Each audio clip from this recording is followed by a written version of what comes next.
Hey guys, what's up? Hunter Custom here. Back with another update video. I don't even know what kind of video this is at this point. It is currently 32 degrees outside. I'm set up in the storage unit, the garage. And basically, I'm tired of waiting to walk on the car, so I'm gonna try and walk through it. Now, first thing first, since I am gonna be pulling the engine, the best thing that I can do is, get a external light source, which I'll just grab from my phone. We are going to come down into the engine bay, open up the door, make sure the door doesn't hit. Let me see. So you can see right here, this lime green connector. I'm pretty sure that is going to be my fuel pump relay, and we're gonna have to unplug that. Now, while I'm under here, okay, so I don't have service to figure out which connector is the fuel pump relay, but basically the idea is you run the engine with the fuel pump relay turned off, so there's no fuel going to the engine, so the engine uses up the fuel that's in the line, so when you do pull the engine, nothing's like seriously spilling out or anything. So I'm also realizing that I've forgotten a plastic baggie, well, multiple plastic baggies for my screws. So I'm gonna have to literally just do that for now. Those are someone remember that those are for the front bumper, okay? No one forget, please. So, but to remove my front splitter, and of course I don't have anything to remove the lug nuts with, we're gonna have to get my 10mm onto those. So let's first try this. I'll do this. I just shit myself. So we're gonna slowly take this out to not lose the screw. And yeah, now let me do that a few more times. I don't really know what to do for a hoodie. Well, not a hoodie, but heat, if I'm being honest. Because the only heater that I can think of is going to be a propane heater. A propane heater causes a lot of moisture, thus rust. So, not entirely sure what to do here. I think for now I'm just gonna have to walk with it and suck it up. But, so, I was able to disconnect the 3 bolts on the passenger, on the driver's side, 3 bolts on the that side, and disconnecting the support rods, which I'm just gonna literally just send them all the way back up, just so nothing happens to the threads or whatnot. I'm gonna stick my hand into anti-seize apparently.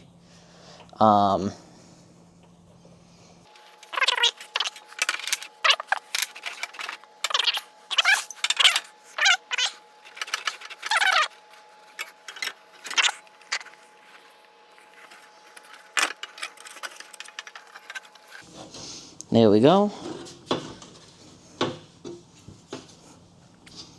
Alright, now my shoe's stuck. But that's not that bad of an issue to have. Fuck. It's cold out. Cool. So I've definitely... Okay, that wasn't too bad. Like I said, right now it's 32 degrees out.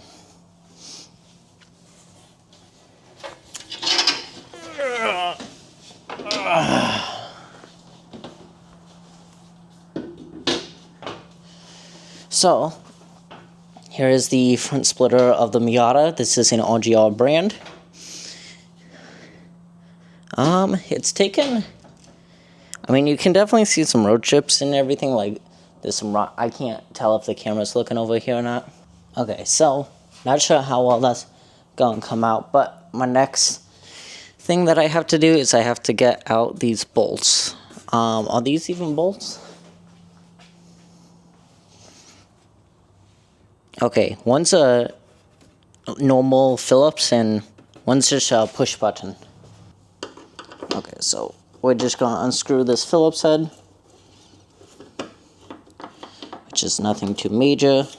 While I'm in here, I'm gonna unplug the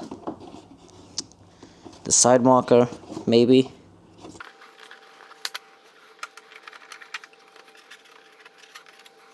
So I'm gonna try my best to take this out. Yeah, that's not even a thing anymore. So there's a little pop rivet right here on the Miata, on the NB. That is what I'm currently trying to unpop.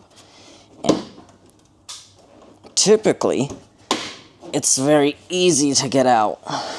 Okay, so I did manage to find a flathead screwdriver. This bump is still going to be stuck on, but I should at least be able to get it off a little easier.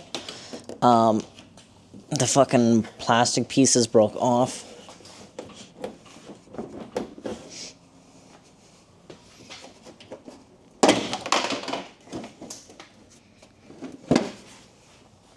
Not quite sure what that sound was, but issues for the future. Oh, it was probably the screw itself falling out.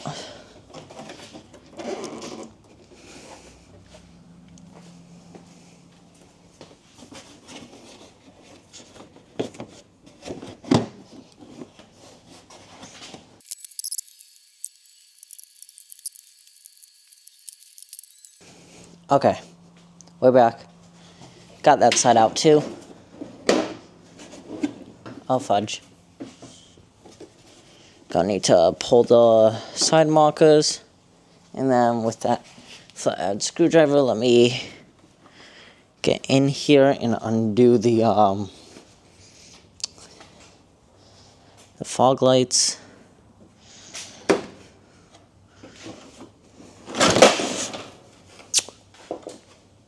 Oops. Well, that's one way to get them off. Apparently they weren't very... Well, this side was secure. Apparently that side not as much.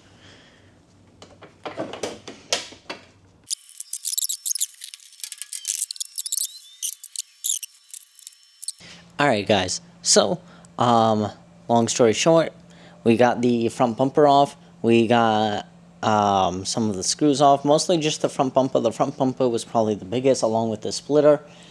Thought there was going to be more work. I've been here for about 2 hours. I am freezing out. I am freezing out. I am freezing right now. It's very cold. It's about 32 degrees.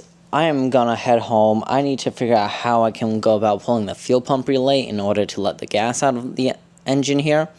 And once I do figure that out, I'll come back. Hopefully I should be back tomorrow to get some of the screws sorted and everything, just so I don't forget them, because something tells... If my budget goes to plan, we're at least 3 years out from finishing this car. And that's not even finishing it. That's just paying for a rebuilt engine.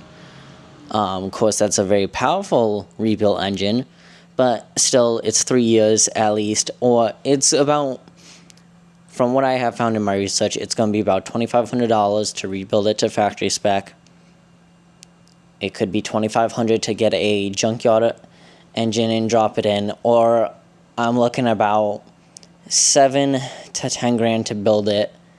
For 300 horsepower, and then another $3,000 to $5,000 to build the transmission. And I already have an upgraded rear differential that is ready to go into this car. Unfortunately, it won't see use for a while. Other than that, though, I think that's about it for tonight. Thanks for watching. I'll try and find another time to get out here. And yeah, peace out, guys.